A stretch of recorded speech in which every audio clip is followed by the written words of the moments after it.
मराठा आरक्षणासंदर्भात सर्वपक्षीय ओबीसी नेत्यांची भुजबळांच्या बंगल्यावर बैठक. प्रकाश सेंडगे, जेपी तांडेल, लक्ष्मण गायकवाड उपस्थित आहेत, तर जरांगेंच्या भूमिकेबाबत बैठकीमध्ये चर्चा होणार. मराठा समाजाच्या तरुणांविरोधात ओबीसी नेत्यांचं षडयंत्र. मराठा तरुणांना खोट्या गुन्ह्यांमध्ये अडकवलं जात आहे. जरांगेंचा गंभीर आरोप. तर मराठा नेत्यांनी ओबीसी नेत्यांचा डाव हाणून पाडावा, जरांगेंचं आवाहन. मी सरकार बाहेर जाणार नाही. मराठा समाजाला ओबीसीमधून आरक्षण देणारे सरकार बाहेर जाणार. मराठांना ओबीसीमधून आरक्षण दिल्यास सरकार बाहेर जाणार का, या प्रश्नावर भुजबळांची प्रतिक्रिया. भुजबळांमध्ये मराठांबद्दल इतके जळजळ का? भुजबळांमुळेच तणाव वाढतोय. भुजबळांकडूनच मराठांविरोधात गरळ ओकली जाते. जरांगे पाटलांचा हल्लाबोल. भुजबळांचं वक्तव्य पूर्णपणे चुकीचं आणि संभ्रम निर्माण करणारं भडक वक्तव्य करण्याची भुजबळांची जुनी सवय. अशी वक्तव्य होणार नाहीत, यासाठी अजित पवारांनी वेळीच लक्ष द्यावं.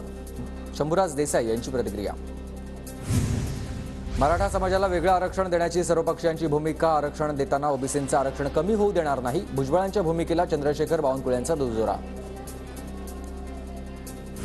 राज्यात जातींच्या नावाखाली अस्थिरता निर्माण करण्याचं षडयंत्र. राज्य अस्थिर असल्याचं दाखवून उद्योग पळवण्याचा डाव. संजय राऊतांचा राज्य सरकारवर गंभीर आरोप. मंत्री छगन भुजबळांच्या मुंबईतील घराबाहेरील सुरक्षेत वाढ करण्यात आली. जरांगे पाटलांवरील टीकेनंतर पुन्हा एकदा घराबाहेरील सुरक्षा वाढवण्यात आली.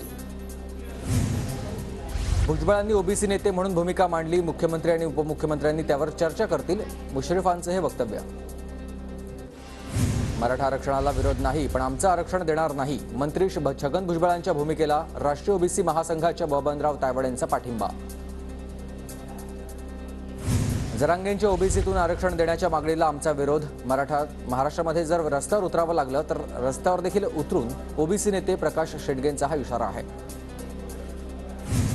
नितेश राणे हे मराठा समाजाचे मारेकरी. एकीकडे संरक्षण द्या अशी मागणी करायची आणि दुसरीकडे जरांगेंना धमकवायचं. खासदार विनायक राऊतांची टीका. राज्य सरकारचं शिष्टमंडळ उद्या जरांगेंची भेट घेणार. आतापर्यंत वाट बघणार, नंतर पुढची भूमिका घेणार. जरांगेंची माहिती. मराठवाडा वगळता अन्य ठिकाणच्या मराठा कुणबी नोंदी तपासताना आवश्यक कागदपत्रांचे निकष कळवा. शिंदे समितीचे जिल्हाधिकाऱ्यांना हे आदेश. धाराशिव जिल्ह्यातील 167 गावात सापडलेत मराठा कुणबी पुरावे. 614 ठिकाणी घरांच्या आणि जनगणनेच्या नोंदीत कुणबी पुरावे आढळले. प्रशासनाकडून 40 लाख कागदपत्रांची तपासणी.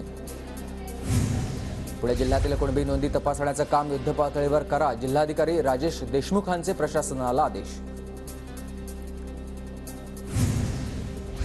राज्यात अडाण्यांचं सरकार. ग्रामपंचायत निवडणुका पक्ष आणि चिन्हावर लावल्या जात नाहीत.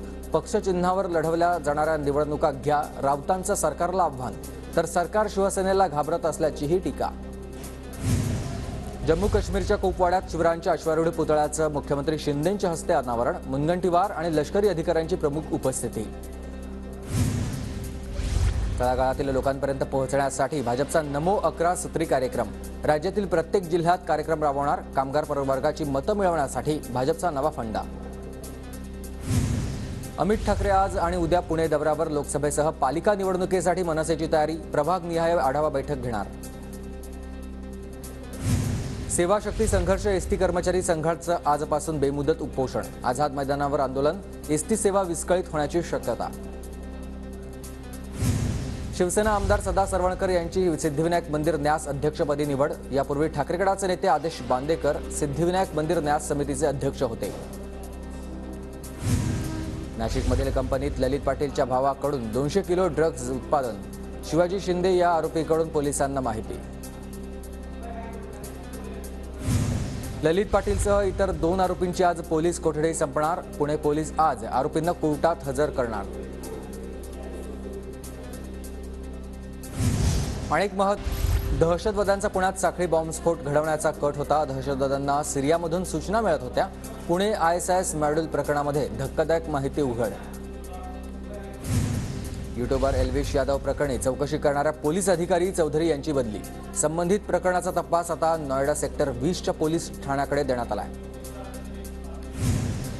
मुंबईमध्ये दिवाळीत संध्याकाळी 7 ते रात्री 10 पर्यंतच फटाके फोडण्याची परवानगी. आदेशाचं पालन करण्यात येते की नाही हे पाहण्यासाठी जबाबदारी संबंधित पालिका आयुक्त आणि पोलिसांवर असेल. राजधानी दिल्लीत प्रदूषण वाढलं. पंजाब आणि हरियाणामध्ये पराळी जाळल्याचा दिल्लीत परिणाम पाहायला मिळतोय. 13 तारखेपासून समविषम लागू करणार आहेत. तर 10वी पर्यंतच्या शाळांना 10 तारखेपर्यंत सुट्टी असेल.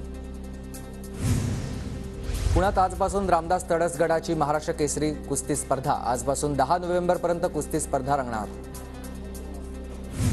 कोकण पदवीधर मतदार नोंदणीसाठी 22 नोव्हेंबरपर्यंत आता मुदत वाढ करण्यात आली. पदवीधर मतदारसंघातील आमदार निवडणुकीसाठी 22 नोव्हेंबरपर्यंतची नोंदणी करता येणार.